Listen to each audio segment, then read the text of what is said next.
तो इस वक्त की बड़ी खबर आपको बता दें, मुख्यमंत्री पुष्कर सिंह धामी का आज हरिद्वार दौरा है। बल्ला इंटर कॉलेज मैदान में पहुंचेंगे सीएम धामी और सीएम धामी प्रबुद्ध जन सम्मेलन में भी हिस्सा लेंगे। तो बड़ी खबर आपको बता दें, उत्तराखंड के मुख्यमंत्री पुष्कर सिंह धामी का आज हरिद्वार दौरा है।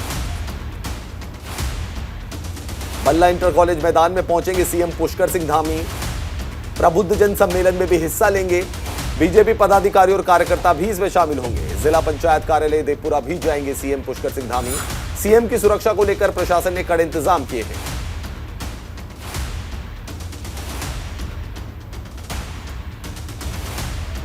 तो उत्तराखंड से बड़ी खबर आपको बता दें, सीएम पुष्कर सिंह धामी का आज हरिद्वार दौरा है। हरिद्वार में प्रबुद्ध जन सम्मेलन में हिस्सा लेंगे। सुरक्षा के पुख्ता इंतजाम कर दिए गए हैं। बल्ला इंटर कॉलेज मैदान में पहुंचेंगे सीएम पुष्कर सिंह धामी। तो आज उत्तराखंड के मुख्यमंत्री पुष्कर सिंह धामी का हरिद्वार दौरा है। हरिद्वार वो जाएंगे, प्रबुद्ध जन सम्मेलन में हिस्सा लेंगे। बल्ला इंटर कॉलेज में जनसभा को संबोधित करेंगे। जिला पंचायत कार्यालय देवपुरा भी जाएंगे सीएम पुष्कर सिंह धामी और सुरक्षा के पुख्ता इंतजाम किए गए हैं क्योंकि मुख्यमंत्री वहां पे पहुंच रहे हैं। तो सीएम पुष्कर सिंह धामी का आज हरिद्वार दौरा है।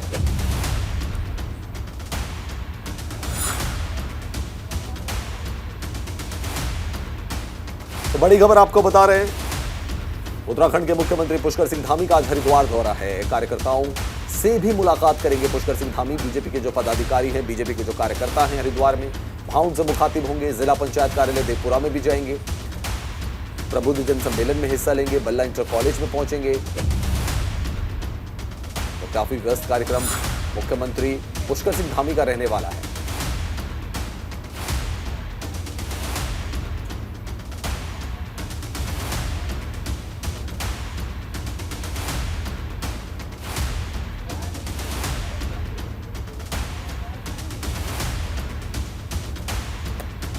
तो बड़ी खबर आपको बता रहे हैं, उत्तराखंड के सीएम पुष्कर सिंह धामी का आज हरिद्वार दौरा है।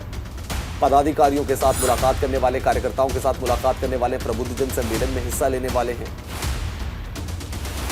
साथ ही साथ बल्ला इंटर कॉलेज मैदान में पहुंचेंगे सीएम पुष्कर सिंह धामी। वहीं प्रबुद्ध जन सम्मेलन में भी हिस्सा लेंगे। बल्ला इंटर कॉलेज के मैदान में पहुंचेंगे। बीजेपी पदाधिकारी और कार्यकर्ताओं से मुलाकात करेंगे।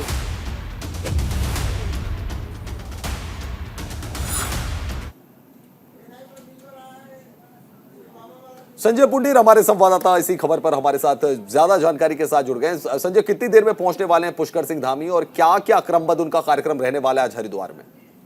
देखिए रवीश, मुख्यमंत्री पुष्कर सिंह धामी आज अपने एक दिवसीय दौरे पर हरिद्वार पहुंच रहे हैं, जहां पर महिला स्टेडियम सबसे पहले और वहां पर बीजेपी के कार्यकर्ता और पदाधिकारी उनका फूल मालाओं से स्वागत करेंगे। हालांकि आज एक कार्यक्रम है प्रबुद्ध जन सम्मेलन, इस कार्यक्रम में शिरकत करेंगे। साथ ही साथ इस कार्यक्रम में जो बीजेपी के नेता है, कार्यकर्ता है और स्थानीय विधायक है, वो भी इस कार्यक्रम में शिरकत करेंगे। कहा जा सकता है कि इनके कार्यक्रम को लेकर जो तमाम तैयारियां हैं वो कर ली गई है, क्योंकि इस तरह का वीआईपी कार्यक्रम होता है, स्थानीय लोगों को किसी तरह की दिक्कत ना हो, इसके लिए भी इंतजाम किए हैं। क्योंकि हरिद्वार क्षेत्र में आस्था की नगरी है, यहाँ पर जो देश विदेश से कोने कोने से श्रद्धालु आते हैं, उन्हें भी किसी तरह की दिक्कत ना हो, तो तमाम जो तैयारियां हैं मुख्यमंत्री के कार्यक्रम को लेकर वो पूरी कर ली गई है। हालांकि उसके बाद जिला पंचायत कार्यालय में एक बैठक की जाएगी। हालांकि आने वाले निकाय चुनाव और जो लोकसभा चुनाव होंगे उनको लेकर भी यहाँ पर चर्चा की जा सकती है। रवीश। संजय, कुछ पदाधिकारियों से मिलने का और कार्यकर्ताओं से मिलने का भी कार्यक्रम है पुष्कर सिंह धामी का? बिल्कुल रवीश, जिस तरह से जो प्रबुद्ध जन सम्मेलन है इसमें शिरकत करेंगे, यहाँ पर जो स्थानीय विधायक है, नेता है, कार्यकर्ता है, इनके साथ आज वार्ता कर सकते हैं। हालांकि इसके बाद विकास कार्यों को लेकर भी अधिकारियों के साथ बैठक कर सकते हैं, क्योंकि हम देख रहे हैं कि विकास को लेकर जो मुख्यमंत्री हैं वो प्राथमिकता दे रहे हैं। यही वजह है कि आज इनका अहम दौरा है। हालांकि इसके बाद सीधा देहरादून के लिए रवाना हो जाएंगे। रवीश। संजय, बल्ला इंटर कॉलेज, वहां पे भी कुछ कार्यक्रम है क्या पुष्कर सिंह धामी का? बिल्कुल, वहां पर इनका स्वागत कार्यक्रम रखा गया है। हालांकि सुबह से ही जो जिला प्रशासन है वो तैयारी में जुटा है।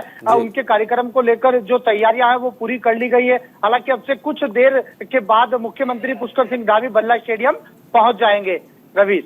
चलिए संजय, आप बने रहें और पल पल की जानकारी हम आपसे लेते रहेंगे। बढ़ते हैं आगे। हरिद्वार में BHEL स्थित केंद्रीय विद्यालय बंद होने की कगार पर है। BHEL ने वित्तीय घाटे का हवाला देते हुए स्कूल का संचालन करने से हाथ खड़े कर दिए। हालात यह है कि पिछले 2 महीनों से यहां शिक्षकों को वेतन नहीं मिल पाया है।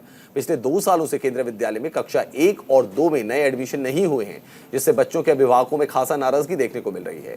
वहीं पूर्व केंद्रीय शिक्षा मंत्री और हरिद्वार के सांसद रमेश पोखरियाल निशंक का कहना है कि इस मामले में केंद्रीय उद्योग मंत्री से बात की गई है। हरिद्वार का केंद्रीय विद्यालय बंद ना हो, इसके लिए हर संभव कोशिश की जाएगी।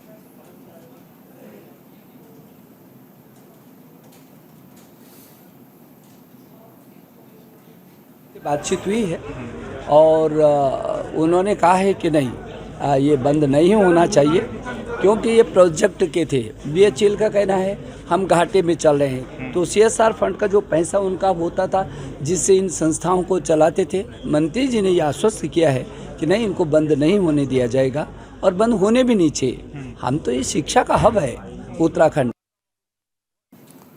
और इसी खबर पर ज्यादा जानकारी दे रहे हैं हमारे सहयोगी संजय पुंडी। संजय, पूरा ये मामला समझाइए, क्या फंड की कमी हो गई है BHEL के पास, जो वो कह रहे हैं कि अब ये विद्यालय को चलाना मुनासिब नहीं होगा?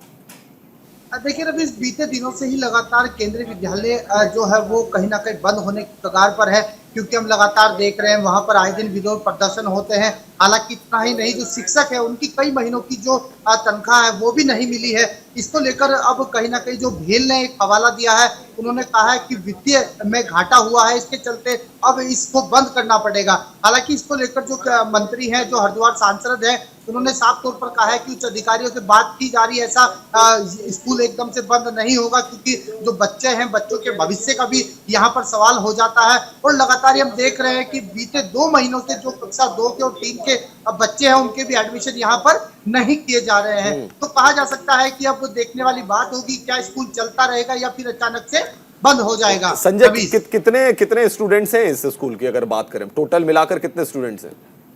बिल्कुल रवि, इस स्कूल में करीब हजारों छात्र हैं जिनके भविष्य पर कहीं ना कहीं अधर में लटका है। हालांकि बीते दिनों से जो बच्चों के यानी जो छात्रों के अभिभावक हैं वो भी लगातार विरोध कर रहे हैं, क्योंकि वो देख रहे हैं कि बच्चों के ना तो एडमिशन किए जा रहे हैं और ना वहां पर प्रधानाचार्य ना अध्यापक पहुंच पा रहे हैं। क्योंकि बीते दिनों से जब उनकी लगातार तनख्वाह नहीं मिल रही, यानी उनका जो वेतन है वो नहीं मिल पा रहा है, इस कारण वो भी कहीं ना कहीं वहां पर पहुंच पाने में असमर्थ है।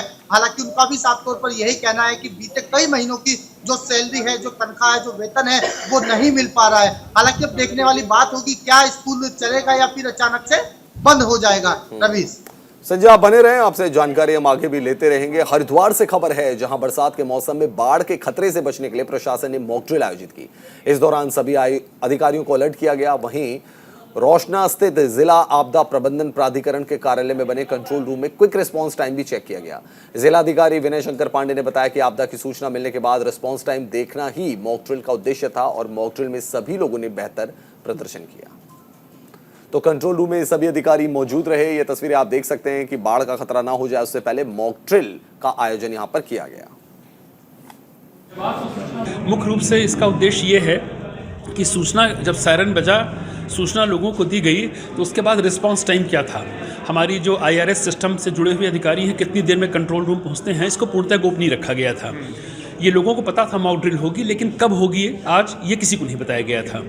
तो इसको हम लोगों ने फ्लैश किया जब 11:35 पर, तो हम लोगों ने इस चीज़ का ऑब्जर्वेशन लिया कि कितनी देर में हमारे ऑफिसर्स ने वहाँ रिस्पॉन्ड किया। मौके पर जब बताया गया कितनी देर में वो पहुँचे हैं, कितनी देर में हम लोगों ने जो इंस्ट्रक्शंस इशू किए उसको फॉलो किया गया। तो अभी तो इसका भी कार्रवाई चल रही है, इसका पूरा डॉक्यूमेंटेशन होगा।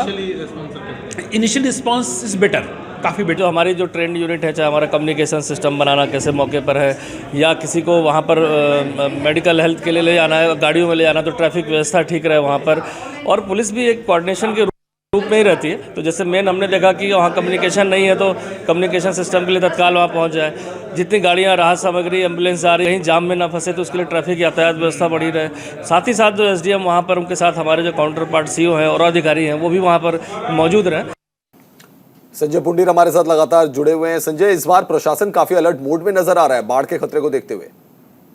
देखिए रवीश, लगातार हम देखते हैं कि इस तरह के जो पूर्णाभ्यास हैं वो लगातार देखे जा सकते हैं। हालांकि आपदा से निपटने के लिए किस तरह से जो टीम है, जो अधिकारी है, वो रिस्पॉन्स देते हैं, इन्हीं सब चीजों को परखने के लिए एक यहाँ पर मॉक ड्रिल का आयोजन किया गया है। हालांकि इस मॉक ड्रिल में जिला अधिकारी स्वयं मॉनिटरिंग कर रहे थे और साफ तौर पर ये देखा गया कि जो जिले के अधिकारी हैं वो कितनी देर में रिस्पॉन्स करते हैं, किस तरह की अगर स्थिति बन जाती है, किस तरह कितनी देर में घटनास्थल पर पहुंचते हैं, इन सब बातों को लेकर यहाँ पर एक पूर्णाभ्यास किया गया। क्योंकि हम देखते हैं कि हरिद्वार में ज्यादा क्षेत्र ऐसा है कि अगर ग्रामीण क्षेत्र की बात की जाए, यहाँ पर नदी से जुड़ा हुआ क्षेत्र है, क्योंकि जब पहाड़ों में आपदा आती है तो यहाँ पर जो बाढ़ की स्थिति बन जाती है, इन्हीं सब से निपटने के लिए यहाँ पर इस मॉक ड्रिल का आयोजन किया गया है। हालांकि इस मॉक ड्रिल में जिस तरह से हमने देखा है कि तमाम जो अधिकारी समय पर पहुंचे, हालांकि इसमें मुख्य रोल जिस तरह से हरिद्वार पुलिस ने अपना दिखाया वो भी एक कहीं ना कहीं सराहनीय है। क्योंकि लगातार हम देखते हैं कि जब आपदा जैसी घटना हो जाती है तो उसमें अधिकारी का पहुंचना समय से एक बड़ी जिम्मेदारी होती है। इन्हीं सब चीजों को परखने के लिए यहाँ पर मॉक ड्रिल का आयोजन किया गया।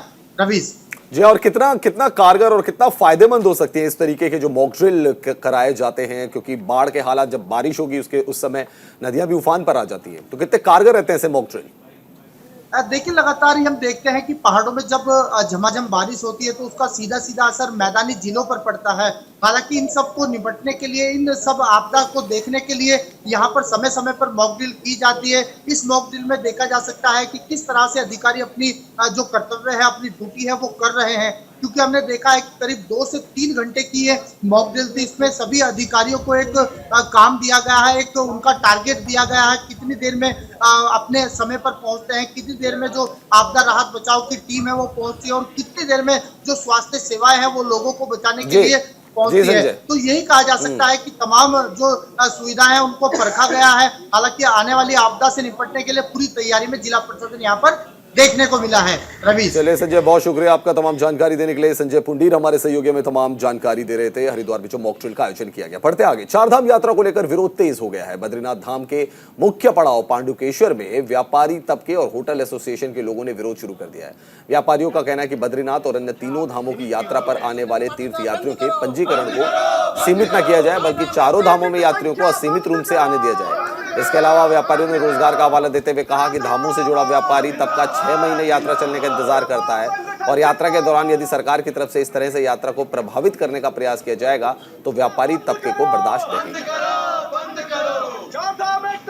आप लोग यात्रियों के जो ये संख्या आपने सीमित की हुई है, शासन की बाध्यता बंद करो। देखा यही है कि यदि सरकार ने हमारी मांगे नहीं मानी, ये रजिस्ट्रेशन की आपने जो व्यवस्था बनाई है, इसको आपने लिमिटेशन की जो बात की है, इसको आपने अगर ख़त्म नहीं किया तो हम पूरे जो है चारधाम में और हमारी चारों धाम एसोसिएशन की जो हमारी वार्ता चल रही है, तो हमारा सिर्फ यही कहना है कि हम स्टार्टिंग से ही जिस दिन से यात्रा शुरू होगी उसी दिन से हम लोग धरने पे बैठ जाएंगे, और समस्त हमारे व्यापारिक प्रतिष्ठान जो भी है, उसमें हमारी दुकानें हैं, हमारी गाड़ियाँ, वाहन वाले हैं और होटल है, ये समस्त हम बंद कर देंगे। फिर सरकार अपने हिसाब से अपनी व्यवस्था देख ले, यात्रियों को आप किस प्रकार से व्यवस्था दे सकते हैं। हमारा यही कहना है कि आप लिमिटेशन मत कीजिए, अनलिमिटेड कीजिए। जिनको आना है आप ऑफलाइन आप पंजीकरण कीजिए, यही हमारा कहना है।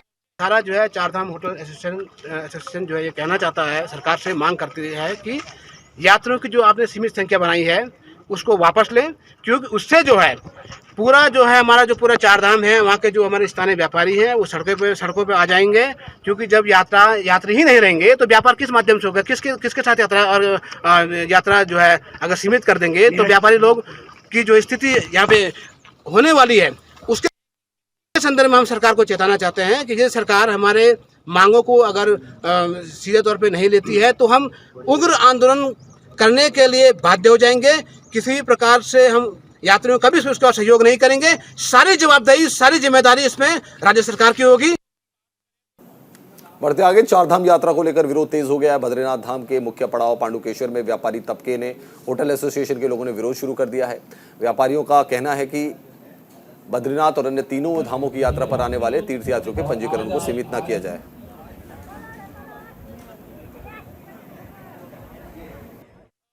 तो नहीं कहेंगे, क्योंकि अभी तक देख रहे हैं जनता रुकी हुई है और उसमें कुछ व्यवस्थाओं में थोड़ा सा समय लग जाता है, बट एनीवे पब्लिक ने हमारा साथ दिया और हम लोग लगातार फुल टाइम यहाँ पर पूरी एक शिकायतों को सुना गया है और कोई भी अधिकारी यहाँ से गया नहीं है, उसकी शिकायतों का समाधान है। यहाँ पे मुझे लगता है कि हमारे जो क्षेत्र के लोग हैं, मंदोली नीचे मंदोली न्याय पंचायत मंदोली से भी हैं, बहुत दूर दूर से लोग आए, देवाल से लोग यहाँ पर पहुंचे हैं।